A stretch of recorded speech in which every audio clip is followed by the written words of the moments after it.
Violeta abrió los ojos de golpe y lo que vio la asustó, la aterrorizó, la dejó helada. El rostro de su mamá con el entrecejo fruncido y los brazos cruzados, exigiéndole que se levantara en ese mismo instante, porque ya iba tarde. Desde la cama solo atinó a preguntar ¿qué? En vista de que su hija seguía adormilada, la señora le preguntó si se había vuelto a quedar leyendo hasta la madrugada, algo que le pasaba al menos 3 veces por semana. Violeta le aseguró que no, pero la pila de libros, unos abiertos, otros cerrados, que había junto a la cama no ayudó a que le creyera. «Ay, Violeta, ven rápido», asintió su mamá antes de salir de la habitación, pero luego Violeta estaba en otra parte. Sí, al principio se asustó, pero no solo por el rostro de su mamá recién levantada, y con la mirada amenazante le costaba creer que aquella experiencia que prácticamente vivió en carne propia, o eso pensaba, hubiera sido solo un sueño. Según ella había durado demasiadas horas y al despertar se había sentido agotada, como si de verdad acabara de correr, escalar y escapar de unos monstruos. Respondió que ya iba, que en 5 minutos, pero su mamá ya no estaba en la habitación, así que se lo dijo al aire. Violeta se quedó la mitad de los supuestos 5 minutos que tardaría en bajar debajo de su cobertor, en el que estaba impresa una imagen deslavada del rostro de Julio Verne. Recordando lo que acaba de pasar, trató de asimilar su habitación, las cosas que ahí había, varios estantes llenos de libros de muchísimos colores, unos más viejos que otros, libretas apiladas en el escritorio pequeñito de madera. Era una habitación más bien sencilla. En su mente y en su cuerpo todo se mantenía tan fresco. Había podido sentir las piernas cansadas por la carrera, los pies golpeados por correr descalza en el suelo de piedras, en el castillo, en el circo, en las escaleras, en los pasadizos y en ese desierto liso. Las yemas de los dedos de las manos le ardían por rascar paredes, por pasarlas contra la pared para guiarse en la oscuridad. Tantas dudas le provocaban mucha ansiedad. Levantó la mano para morderse las uñas como siempre lo hacía cuando sentía angustia. El momento en que las yemas de los dedos le rozaron la barbilla, sintió un leve escozor y se vio la mano derecha. Eran raspones. De inmediato tiró el cobertor al suelo y Julio Verne se fue a bruces sobre la alfombra. Quería ver el resto de su cuerpo. Su pijama estaba toda mugrienta, llena de manchas negras, y también sus piernas. Además, tenía los pies enrojecidos por haber caminado sobre las rocas. ¿Qué significaba todo aquello? ¿Había caminado dormida, actuando lo que había soñado? ¿Acaso su casa sirvió como escenario de las pesadillas? ¿O estuvo en otro lugar? ¿Estuvo en ese mundo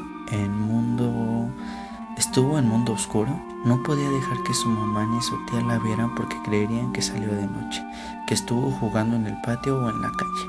O no creerían nada, pero seguro la regañarían por ensuciar la ropa. Se levantó, se desvistió y escondió la pijama sucia debajo del colchón.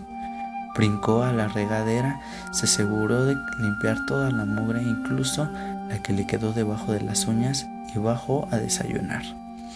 En el colegio Violeta pasó el día bastante distraída, dedicado las primeras horas de clase a tratar de recordar historias o la trama de alguno de sus libros que le recordara a la supuesta pesadilla. Tal vez había leído algo sobre payasos y monstruos, sobre vampiros seguro, eso lo sabía, aunque no creía conocer nada sobre un mundo similar, en el que ahora se sentía segura de haber estado. Si hubiera recordado alguna referencia similar, la tendría presente. No era una gran lectora de historias de terror, si acaso algunos clásicos, pero nunca le habían dado miedo y por eso los había dejado de lado. Recordaba una novela bastante larga sobre un payaso, pero no se parecía a lo que había soñado.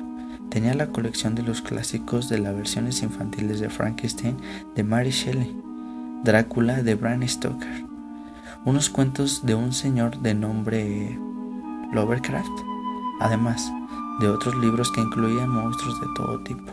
Sin embargo, hacía meses que no los sacaba del librero, así que descartó que la lectura le hubiera dado esa pesadilla. Cuando regresara a casa se dedicaría a buscar la historia que más parecido tuviera con su sueño. Tenía que existir. La hora de descanso la pasó como de costumbre, en la banca que estaba debajo de uno de los árboles que le gustaban, con un libro en las manos. Por fortuna, nada con personajes tenebrosos, nada oscuro, solo un libro sobre un par de hermanos abandonados por su mamá que se quedaban viviendo con su padre en una ciudad cercana a Londres. Desde ese lugar pasaba el tiempo observando cómo jugaban los niños, haciendo apuntes y comparándolos con lo de sus historias. ¿Le faltaban amigos? No, le faltaba al menos un amigo. Según ella, era la niña más sola en todo el colegio de Valdivia. En Madrid había formado parte de un grupo sólido de amistades: Arantax, Pedro, Laura, Manuel y Elena.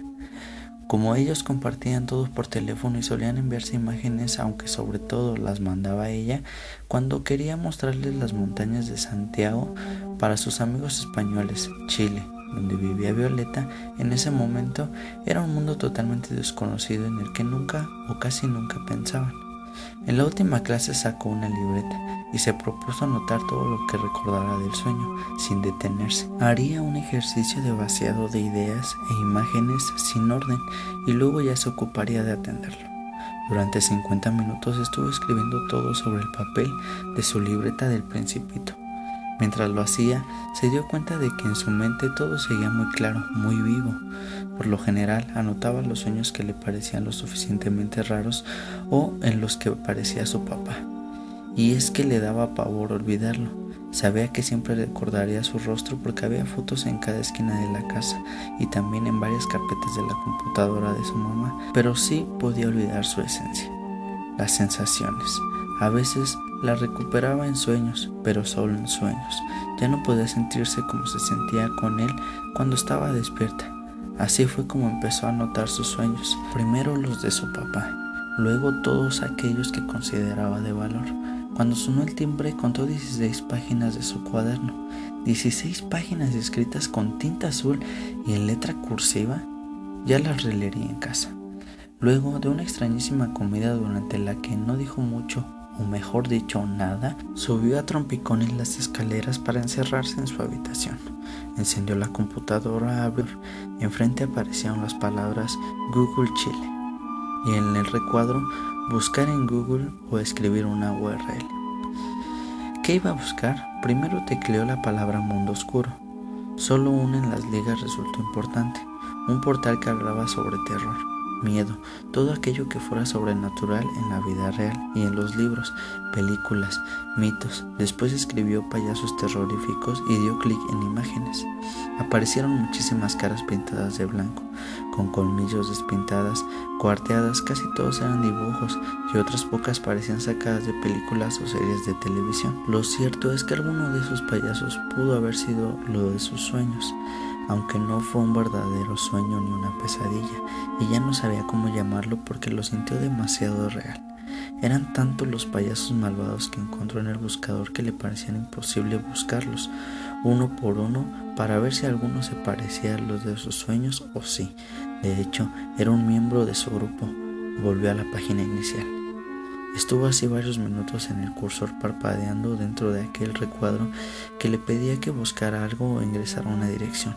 Cuando se le ocurrió una cosa extraña pero bastante obvia, sacó la libreta de la escuela. Buscó una página en específico, esa en la que había descrito los momentos que pasó en la celda.